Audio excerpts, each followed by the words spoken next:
Basically it. As far as I'm concerned, this is irrefutable. There's really no excuse.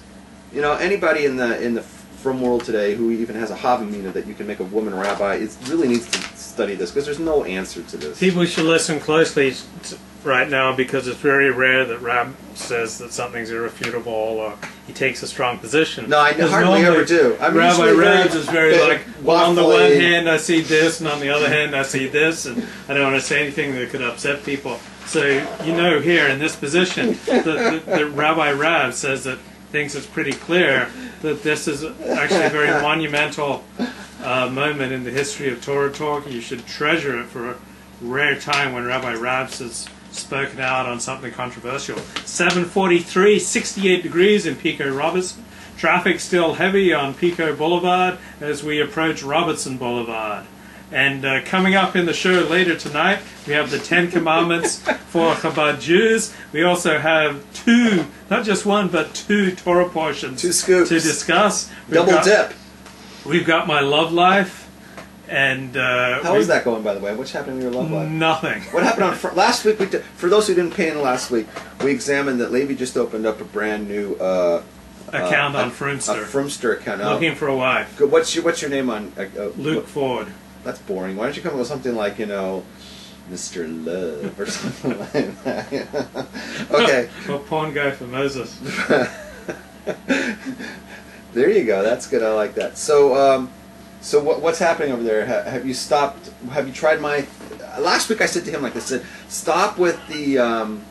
What do they call those things when you like icebreakers? Icebreakers. Just wait and check to see. Which is basically cold calling. It's like, you know, some woman that, you know, never heard of him before. We'll get a message, and it'll be like, you know, Luke Ford has sent you an email, and it's just like, you know, it's, well, with the other 65,000 men, it's like in there, and the other ones are like, hi, I like your profile. Look, can we meet for coffee or brunch? You know, and he's going to be in there just like, can we have a tefillin date? You know, yeah, and he's going to be in there going like heavy breathing on, you know, writing, you know, and I'm just thinking, this is lose, this is fail, right? So I said to him, let's try something else, a different approach, right? Pay attention to the women who are checking you out, because there's a page that says who's seen you, and those are the ones you want to focus on, you know. Because God is going to send some women your way. They're going to pay some interest into you. And those are the ones you can talk to. And they've already taken the initiative. They've already examined. You can go, hey, baby, see anything you like? You know, and you can play at that. So what happened with that? Well, the only people who are checking me out are in their 40s. What's wrong with that? I want the younger stuff. Last week, we had the opposite argument. Last week you said 25 to 45. Right? Am I wrong here? Someone just had to ban 17. He said, Bernadette, you got big tits. So I just banned it. Oh, boy. So go ahead, the opposite argument. So you think... Last week you said it was you had your profile that you were looking for women from 25 to 45. Yeah. And I said, why don't you open it up a little more, right? Yeah, yeah. So now a woman came who was in that small target range, and you're saying, well, that's not what I want. So there's no pleasing you, right? And now you're saying, well, I want something younger. So then not only were you wrong for having a small age range, but it was a small age range that you don't even agree with. Yeah. Is that what we discovered? Yeah. Because when God sent you something in that range, you don't like it. So what do you want your age range to be? 18 to 25. No, I could go up to 36. I hang out in the 18 to 25 department. But I don't want to sound like a pig, so I make it 25 to 45, but I really like someone 18 Why to didn't you, 35. okay, so do my suggestion and just open up. Did you open up the age range and just go 18 and 99? 18 and 99. I'll do that. That's what I do. I actually do that. Because, like, nobody needs to know what your preference is, and why do you have to say no to somebody? You don't even, you know what I'm saying? Yeah. So, like, I'll be honest, I got hit on by a lot of, like, you know, 60, women 60 and over. I think I was hit on probably every... Did you go on any dates with them? No, but, I mean, every woman on Frumster 60 or over probably hit on me. Okay? So you leave yourself open. So I take it as a compliment, and I'm flattered. I'm not really looking for somebody 60, but, I mean, you know, whatever. What's so funny? What is so funny? 43, right? Must be tons of teens out there looking for guys like these. You'd be surprised. I don't know. Do you know who 43 is? Who is it? Is that the Lakewood douche? Lakewood Rob is very respected in Lakewood. Okay, does he know who I was engaged to? No, he's not giving you any respect. I don't care. I'll just say it. Should I say it? Yeah. When I was 45, I got engaged to a teenager.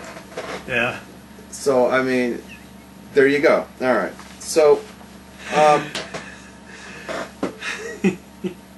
so you're not getting any action.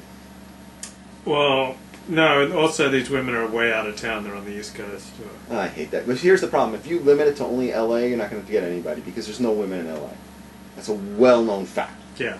There's no women on Frumster in L.A. Yeah. Okay. Yeah, because if there's no Orthodox learning unless you're Haredi in Los Angeles, like full-time learning after you turn 18. There's just nowhere to go unless. See, here's the problem. So there's no basis for a Torah life. So all 18-year-olds leave town. You know, the women leave town. It's a self-fulfilling prophecy in L.A.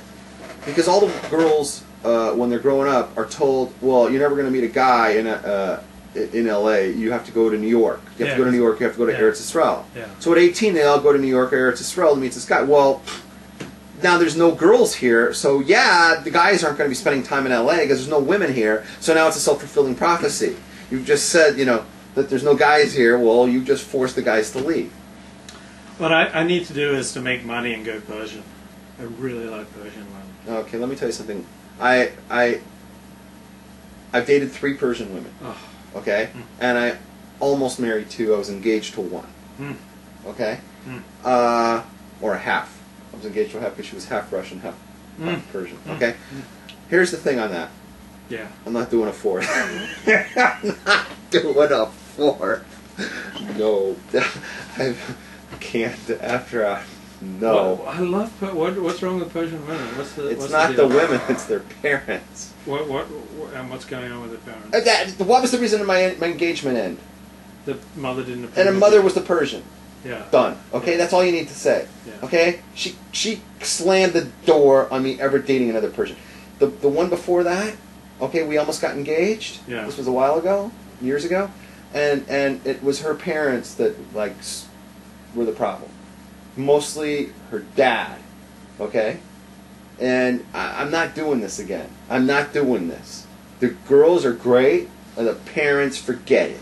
I'm not doing it. They're just smoking hot. They're smoking hot. Smoking hot. Not doing it. I mean, they're really shaking. I have paid my dues. I'm not dating another Persian. 3, strive 3. It's a chazaka. No.